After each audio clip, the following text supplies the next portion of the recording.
Pirmabay Aksakal men üçün alғашқы әріп танытқан әліппен oldu. Әріп танытқан адамгершілікке болған білім берген ұстаз ретінде білем.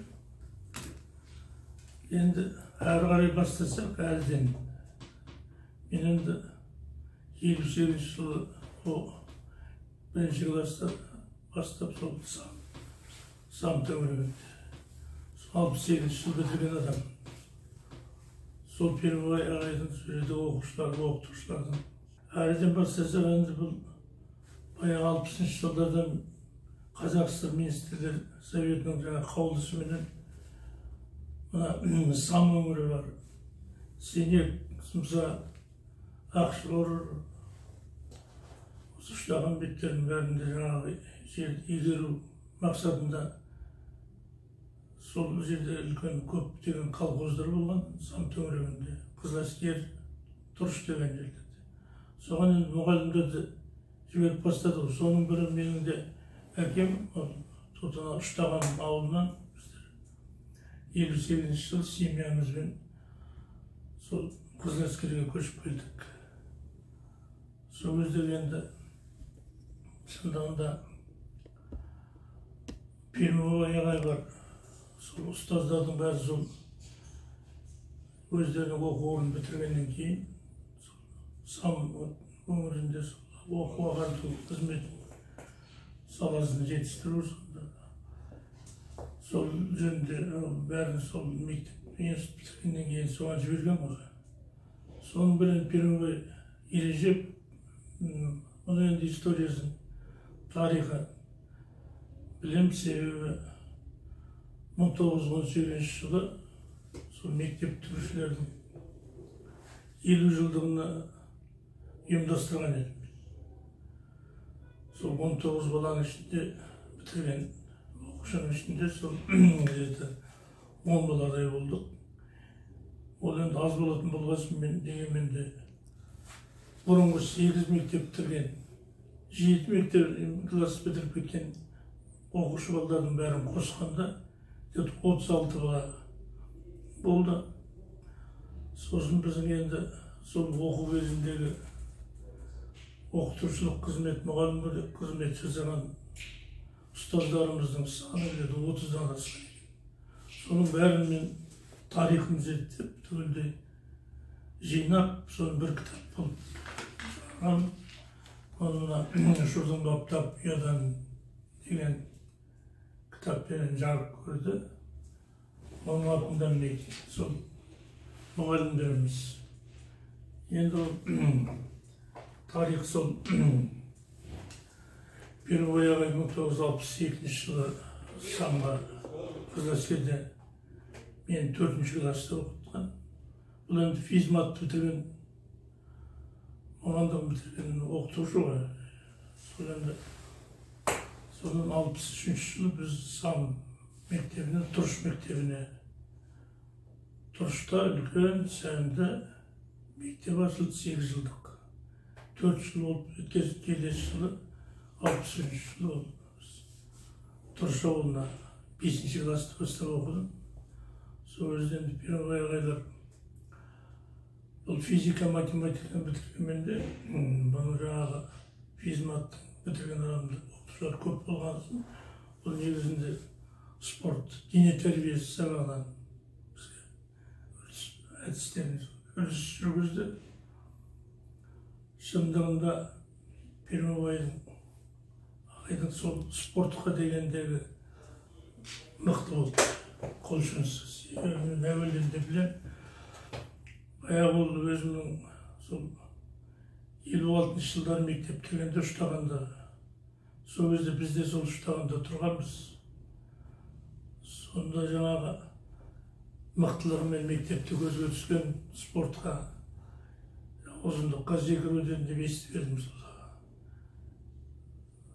Биіктікте секіруден, жылдам жүгіруден 100 метрлік 11 секундта деп естігенмін. Сол кезде жаңағы бір таңертең гимнастика тұрғызады, Ғизат Жұмабай дейтін ұстаз сол таңертең гимнастика кезінде балдарға жүгір. Ал жүгіріңдер, тоқтамай жүгіріңдер, өзі күн тұман болса керек.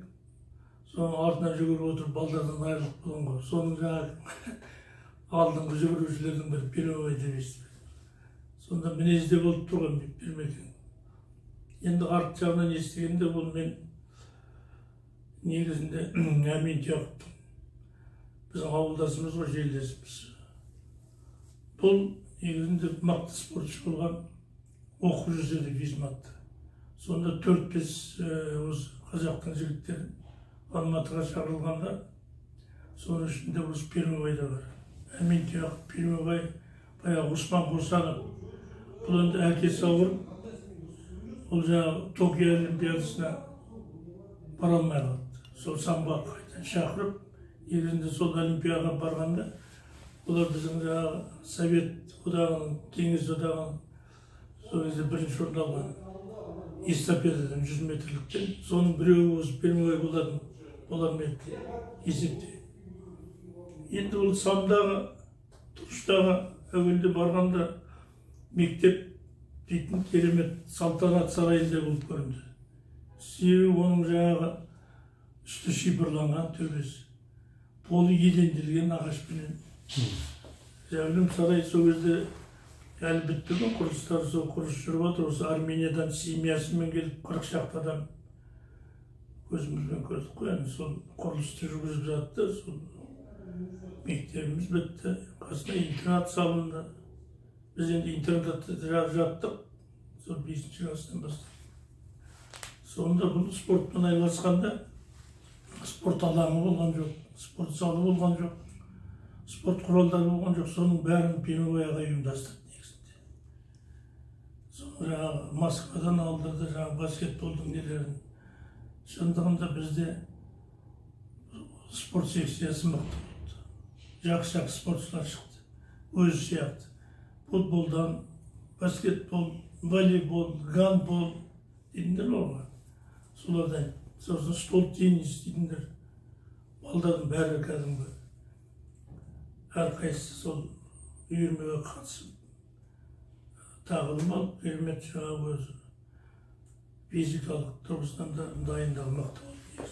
Спортпен басқа ол енді өзі физмат бір кезінде мұғалімдер кейде жетіспей, мысалы ауырып қалатын еді, сол кезде бізге математика сабағынан сабақ берді. Мен айта кететін, олардың арасында, мұғалімдердің арасында бәсекелестік болды. Сонда мықты 4 бізде математик болды.